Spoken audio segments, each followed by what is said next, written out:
നമ്മുടെ ഈ പരിപാടിയുടെ അധ്യക്ഷൻ ശ്രീ അബ്ദുൾ റഷീദ് മലപ്പുറം, നമുക്കേവർക്കും പ്രിയങ്കരനായിട്ടുള്ള നമ്മുടെ ഗുരുനാഥൻ, മുഖ്യ പ്രഭാഷകനും കൂടിയായിട്ടുള്ള മുസ്തഫ സർ, സ്പീക്ക് ആൻഡ് ഷൈൻ്റെ 2 ദിവസത്തെ റെസിഡൻഷ്യൽ പരിപാടിക്ക് വേണ്ടി ഇവിടെ പങ്കെടുക്കാൻ വന്ന പ്രിയ സഹോദരിമാരല്ലോ ആരും ഓക്കെ. പ്രഭാഷണ കലയും അല്ലെങ്കിൽ പ്രഭാഷണവും ആത്മവിശ്വാസവുമാണ് നമ്മുടെ സബ്ജക്റ്റ്. പക്ഷെ എൻ്റെ മുമ്പിലിരിക്കുന്ന പലർക്കും ഒരു ആത്മവിശ്വാസക്കുറവ് ഇങ്ങനെ ഭയങ്കരമായിട്ട് ഫീൽ ചെയ്യുന്നുണ്ട്.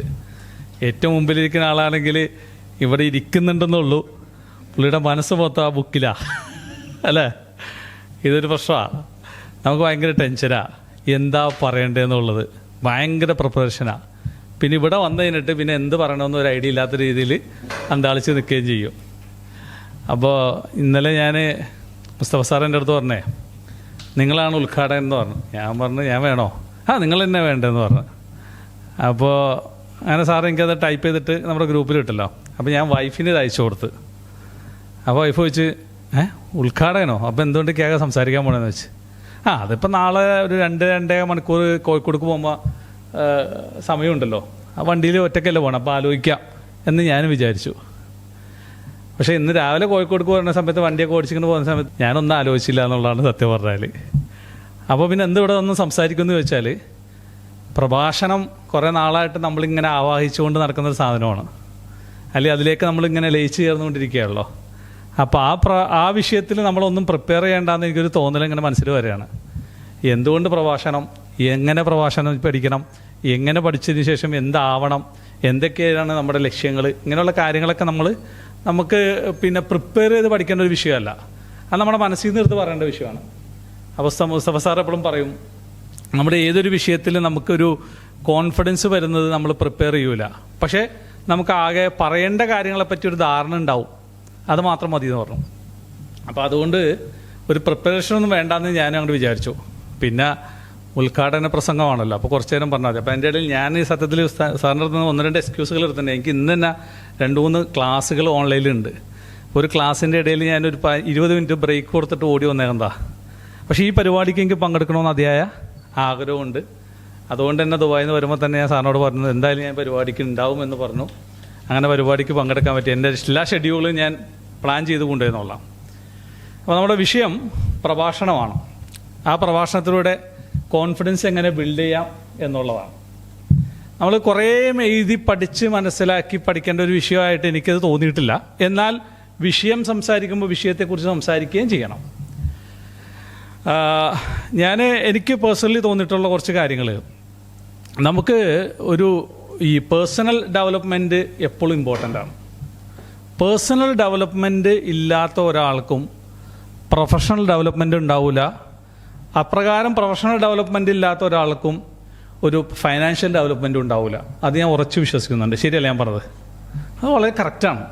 നമുക്ക് പ്രൊഫഷണൽ ആയിട്ട് എന്തൊക്കെ പ്രൊഫഷണൽ ഡെവലപ്മെൻറ്റ് വേണമെന്ന് വെച്ചാൽ, ഞാൻ ആദ്യം പറയുന്നത് ഇതുപോലെ 4 ആളോട് നിന്ന് സംസാരിക്കാനുള്ള ഒരു കഴിവ്, അല്ലെങ്കിൽ ഒരാളോട് പെരുമാറാനുള്ളൊരു കഴിവ്, അല്ലെങ്കിൽ ഒരു വ്യക്തിനോട് ഏറ്റവും നന്നായിട്ട് ഇൻട്രാക്ട് ചെയ്യാനുള്ളൊരു കഴിവ്, ഇത് ഏറ്റവും ഇമ്പോർട്ടൻ്റ് ആണ്. അത് നമുക്ക് കിട്ടിയാൽ തന്നെ നമ്മൾ രക്ഷപ്പെട്ടു.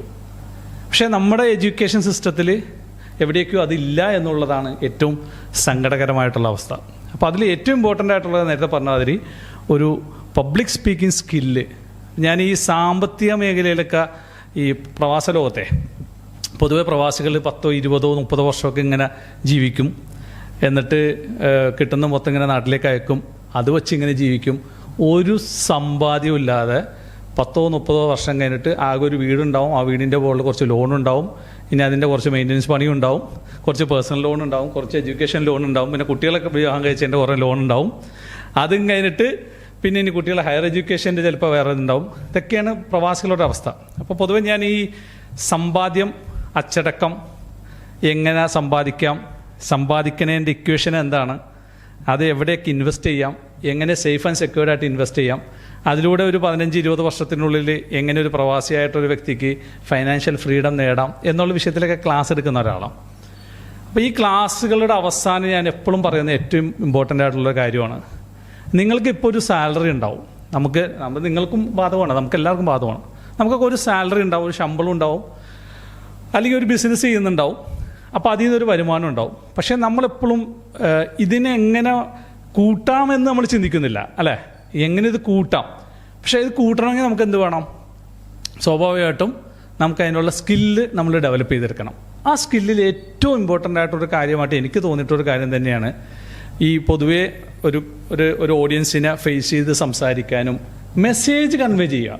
പക്ഷേ പറഞ്ഞാൽ സാർ ഇപ്പോൾ കമ്മ്യൂണിക്കേഷൻ കോച്ച് എന്ന് പറഞ്ഞാൽ സാറിൻ്റെ ഡെസിഗ്നേഷൻ എന്താണ്? കമ്മ്യൂണിക്കേഷൻ കോച്ചാണ്. അപ്പോൾ എന്താണ്? ആ മെസ്സേജ് കൺവേ ചെയ്യുക. അത് ഇറ്റ് ക്യാൻ ബി 1 person, ഒരു 1 to 1, 1 to many, എന്തോ ആവാം. അപ്പോൾ നമ്മളെ മനസ്സിലുള്ള മെസ്സേജുകളെ കൃത്യമായിട്ട് പാസ് ചെയ്യാൻ നമുക്ക് പറ്റുക എന്നുള്ളത് ഭയങ്കര ഇമ്പോർട്ടൻ്റ് ആണ്. അത് നിങ്ങൾക്ക് ഉണ്ടാക്കുന്ന ഒരു കോൺഫിഡൻസ്, അല്ലെങ്കിൽ നമുക്ക് ഓരോരുത്തരും ഉണ്ടാക്കുന്ന ഒരു കോൺഫിഡൻസ് ഉണ്ടല്ലോ, ഭയങ്കരമാണ്. അത് നമ്മുടെ പ്രൊഫഷണൽ ലൈഫിലും പേഴ്സണൽ ലൈഫിലും ഉണ്ടാക്കുന്ന ഒരു മാറ്റം, നമുക്ക് ഉണ്ടാകുന്ന ഒരു അംഗീകാരം, നമുക്ക് ഏത് വിഷയത്തോടും നമുക്ക് ഒരു പേടുത്തോ ചമ്മലോ ഒന്നുമില്ലാതെ ആളുകളോട് സംസാരിക്കാനും ഇതുപോലെ വന്നിരുന്നിട്ട് അങ്ങോട്ട് കയറി നടന്ന് സംസാരിക്കാനോ ഒന്നും ഒരു പ്രയാസം ഉണ്ടാവില്ല. അപ്പോൾ അതുകൊണ്ട് നമ്മൾ ഒരുപാട് അങ്ങോട്ട് പറഞ്ഞത്, നിങ്ങളിപ്പോൾ യൂട്യൂബിലോ അല്ലെങ്കിൽ നിങ്ങളുടെ പ്രസംഗങ്ങളൊക്കെ നിങ്ങൾ കേട്ടിട്ടുണ്ടോ? നമ്മൾ വിചാരിക്കും ഇങ്ങനെ പ്രിയമുള്ളവർ എന്നൊക്കെ പറഞ്ഞിട്ട് ഇങ്ങനെ ശ്വാസം പിടിച്ച് ഇങ്ങനെ എന്ന് പറയുമ്പോഴാണ് ശരിയാവുള്ളൂ എന്നുള്ളതാണ്. പക്ഷെ നമ്മൾ ഏറ്റവും കൂടുതൽ ആസ്വദിക്കുന്ന ആരുടെയൊക്കെ പ്രസംഗങ്ങളാണ്? നമ്മളോട് സംവദിക്കുന്ന ആളുകളുടെ പ്രസംഗങ്ങളാണ് നമുക്കിഷ്ടം, അല്ലേ? ഇപ്പം ഞാൻ മാക്സിമം നിങ്ങളോട് സംവദിക്കാൻ നോക്കുകയാണ്, നിങ്ങളായിട്ട് ഇൻട്രാക്ട് ചെയ്ത് സംസാരിക്കാൻ നോക്കുകയാണ്. അപ്പോൾ മാത്രമാണ് എനിക്കും ആസ്വദിക്കാൻ പറ്റുള്ളൂ, കേൾക്കുന്ന നിങ്ങൾക്കും ആസ്വദിക്കാൻ പറ്റുള്ളൂ. സിമ്പിളാണ്. ഇങ്ങനെയൊക്കെ ആരൊക്കെ പ്രസംഗങ്ങൾ നിങ്ങൾ യൂട്യൂബിലോ അല്ലാതെയൊക്കെ നിങ്ങൾ കേട്ടിട്ടുണ്ടോ? അതൊക്കെ ബ്യൂട്ടിഫുൾ ആണെന്നുള്ളതാണ്. ഭയങ്കര രസമല്ലേ? നമുക്കിങ്ങനെ കണ്ടിങ്ങനെ ഇരിക്കാൻ തോന്നും. അപ്പോൾ പ്രസംഗത്തിൽ എന്തൊക്കെ വേണം? നമുക്ക് കുറച്ച് ബോഡി ലാംഗ്വേജ് വേണം, ചില കഥകൾ കൊണ്ടുവരണം, ചില തമാശകൾ കൊണ്ടുവരണം, ചില നർമ്മങ്ങൾ കൊണ്ടുവരണം, വോയിസ് മോഡുലേഷൻ ഇങ്ങനെ ഭയങ്കരമായിട്ട് വരണം.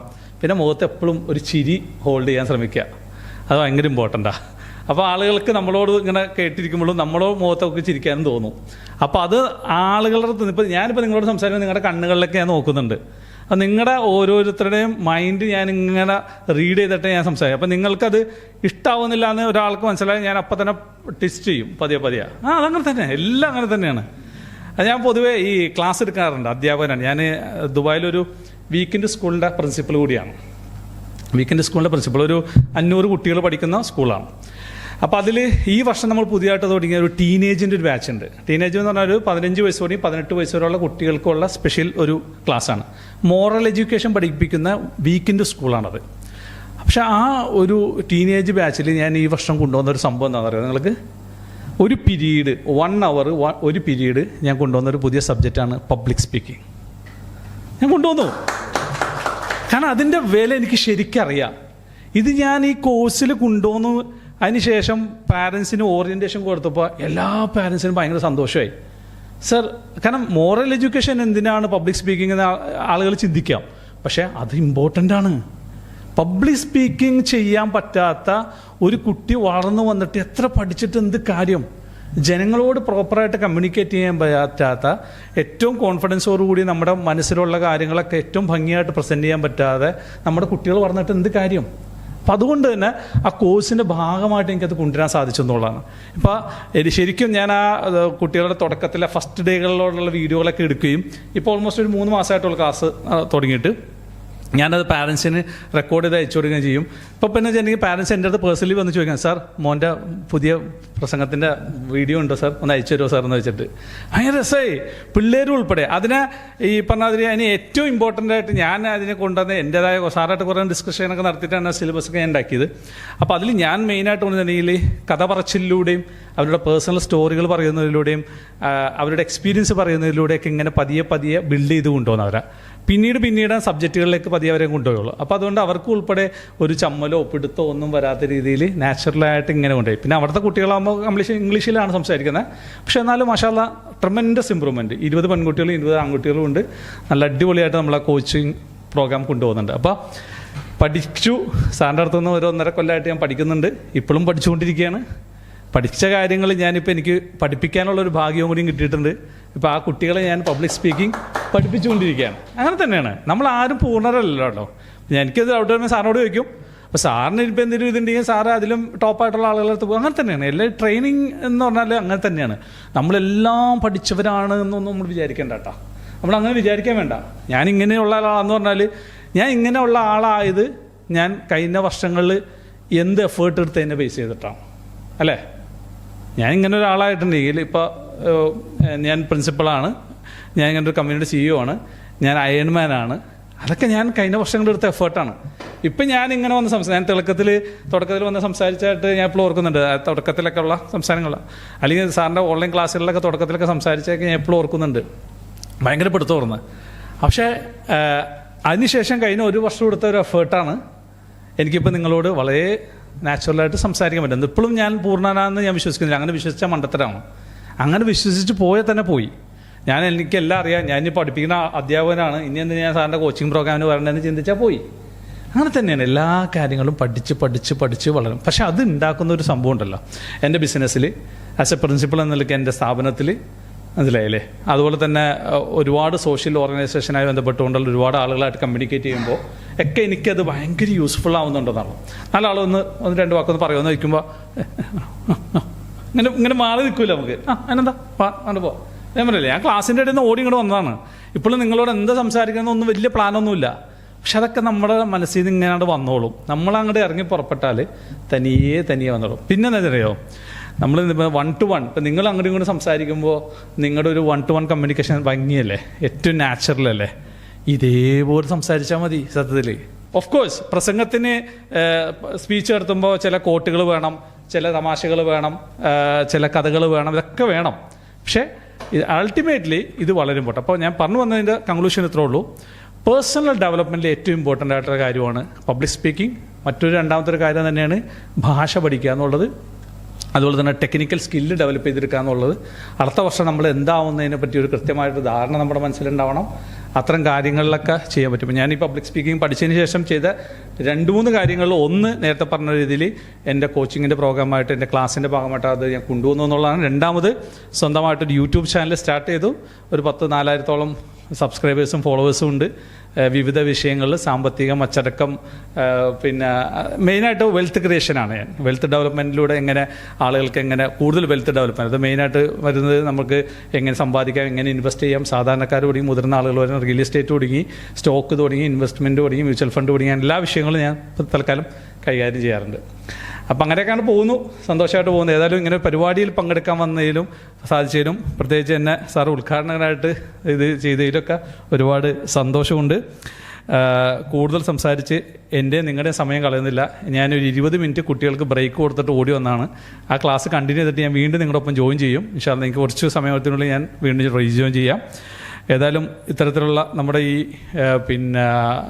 പരിപാടികൾ, അതായത് സ്റ്റേ ചെയ്തിട്ടുള്ള ഇത്തരത്തിലുള്ള പ്രോഗ്രാംസുകളൊക്കെ വളരെ നല്ലതാണ്. അതിനൊക്കെ മാക്സിമം യൂട്ടിലൈസ് ചെയ്യാൻ നോക്കുക.